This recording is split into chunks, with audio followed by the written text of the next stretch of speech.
नमस्कार मित्रांनो, आजच्या या व्हिडिओमध्ये आपण महाराष्ट्र शासनाची एक अतिशय महत्त्वाची, संवेदनशील आणि समाजात सकारात्मक बदल घडवणारी योजना जाणून घेणार आहोत.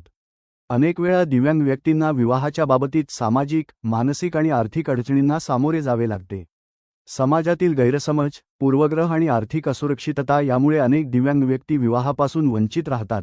हेच लक्षात घेऊन महाराष्ट्र शासनाच्या दिव्यांग कल्याण विभागाने दिव्यांग, अव्यांग तसेच दिव्यांग विवाह प्रोत्साहन योजना सुरू केली आहे. या योजनेचा मुख्य उद्देश म्हणजे दिव्यांग व्यक्तींना विवाहासाठी प्रोत्साहन देणे, त्यांना आर्थिक आधार देणे आणि समाजात समानतेची भावना निर्माण करणे. या योजनेअंतर्गत शासनाकडून थेट आर्थिक मदत दिली जाते. जर दिव्यांग व्यक्तीचा विवाह अव्यांग व्यक्तीशी झाला असेल तर त्या दाम्पत्याला 1,50,000 रुपये इतके अनुदान दिले जाते.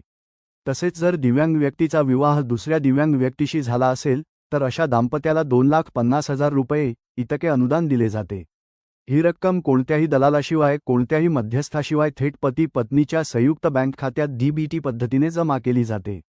विशेष म्हणजे या रकमेपैकी 50% रक्कम 5 वर्षांसाठी मुदत ठेवीत ठेवली जाते, ज्यामुळे भविष्यासाठी आर्थिक सुरक्षितता निर्माण होते. आता या योजनेसाठी पात्रता काय आहे हे समजून घेणे खूप महत्त्वाचे आहे. या योजनेचा लाभ घेण्यासाठी वधू किंवा वर यापैकी किमान एक व्यक्ती दिव्यांग असणे आवश्यक आहे आणि त्या दिव्यांगतेचे प्रमाण किमान 40% किंवा त्यापेक्षा जास्त असणे बंधनकारक आहे. संबंधित व्यक्तीकडे UDID कार्ड किंवा वैध दिव्यांग प्रमाणपत्र असणे आवश्यक आहे.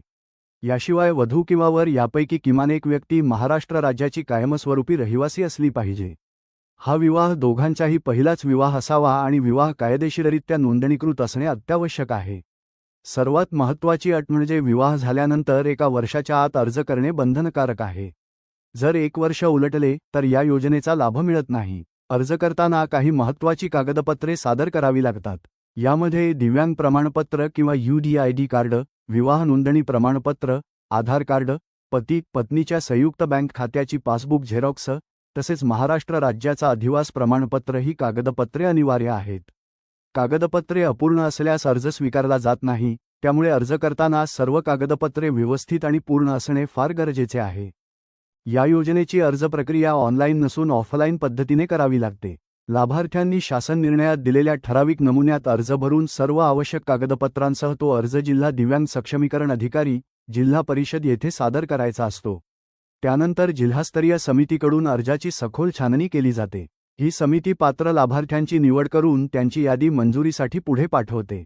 सर्व प्रक्रिया पूर्ण झाल्यानंतर मंजूर लाभार्थ्यांच्या संयुक्त बँक खात्यात अनुदानाची रक्कम थेट जमा केली जाते.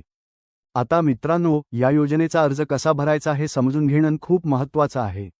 कारण अर्ज भरताना जर एखादी छोटीशी चूक झाली, माहिती अपुरी राहिली किंवा कागदपत्र जुळली नाहीत तर तुमचा अर्ज थेट नामंजूर होऊ शकतो. त्यामुळे अर्ज भरताना घाई करू नका आणि प्रत्येक माहिती कागदपत्रांप्रमाणेच भरा. सर्वात आधी अर्जाच्या पहिल्या भागामध्ये अर्जदाराचे नाव लिहायचे असते. इथे वधू आणि वर दोघांचीही पूर्ण नावे लिहायची आहेत. ही नावे आधार कार्ड आणि विवाह नोंदणी प्रमाणपत्रावर जशी आहेत तशीच लिहिणे आवश्यक आहे. त्यानंतर पुढील रकान्यात जन्मतारीख लिहायची आहे. वधू आणि वर दोघांची जन्मतारीख आधार कार्ड किंवा जन्म प्रमाणपत्राशी जुळणारी असावी. यापुढे अर्जामध्ये विवाह दिनांक विचारलेला असतो. या ठिकाणी तुमचा प्रत्यक्ष विवाह ज्या दिवशी झाला त्या दिवसाची तारीख लिहायची आहे आणि ही तारीख विवाह नोंदणी प्रमाणपत्रावर दिलेल्या तारखेप्रमाणेच असणे फार महत्त्वाचे आहे. त्यानंतर दिव्यांग प्रमाणपत्र क्रमांक लिहायचा असतो. जर हा दिव्यांग, अव्यांग विवाह असेल तर जो व्यक्ती दिव्यांग आहे त्याचा UDID कार्ड नंबर किंवा दिव्यांग प्रमाणपत्र क्रमांक लिहायचा आहे. आणि जर दिव्यांग विवाह असेल तर वधू आणि वर दोघांचेही दिव्यांग प्रमाणपत्र क्रमांक स्वतंत्रपणे लिहायचे आहेत. पुढे अर्जामध्ये पत्ता लिहायचा असतो. इथे घर क्रमांक, गाव किंवा शहराचे नाव, तालुका आणि जिल्हा असा पूर्ण आणि स्पष्ट पत्ता लिहा. हा पत्ता शक्यतो आधार कार्ड किंवा अधिवास प्रमाणपत्राशी जुळणारा असावा. त्यानंतर संपर्क क्रमांक लिहायचा आहे. हा मोबाईल नंबर चालू असलेला असावा, कारण जिल्हा कार्यालयाकडून काही अडचण असल्यास याच नंबरवर फोन केला जातो. पुढील रकान्यात बँक खाते क्रमांक लिहायचा असतो. इथे एक गोष्ट लक्षात ठेवा की हे खाते पती-पत्नीचे संयुक्त म्हणजे जॉईंट अकाउंट असणे बंधनकारक आहे, कारण अनुदानाची संपूर्ण रक्कम थेट या खात्यात DBT पद्धतीने जमा केली जाते. यानंतर अर्जामध्ये जोडपत्रांची माहिती द्यायची असते. अर्जासोबत तुम्ही कोणती कागदपत्रे जोडत आहात ते इथे नमूद करायचे आहे. यामध्ये विवाह नोंदणी प्रमाणपत्र, दिव्यांग प्रमाणपत्र किंवा UDID कार्ड, आधार कार्ड आणि पती-पत्नीच्या संयुक्त बँक खात्याच्या पासबुकची झेरॉक्स प्रत या कागदपत्रांचा समावेश असतो. दिव्यांग विवाह असल्यास दोघांचीही दिव्यांग प्रमाणपत्रे जोडणे अनिवार्य आहे. कागदपत्रे अपूर्ण असतील तर अर्ज स्वीकारला जात नाही, त्यामुळे ही गोष्ट विशेष लक्षात ठेवा. अर्जाच्या शेवटच्या भागामध्ये घोषणापत्र असते. या घोषणापत्रामध्ये अर्जदार असे जाहीर करतो की अर्जामध्ये दिलेली सर्व माहिती खरी, अचूक आणि कागदपत्रांनुसार आहे. तसेच जर चुकीची माहिती दिल्याचे आढळून आले तर शासनाकडून अर्ज रद्द केला जाऊ शकतो आणि मिळालेला लाभ परत घेतला जाऊ शकतो.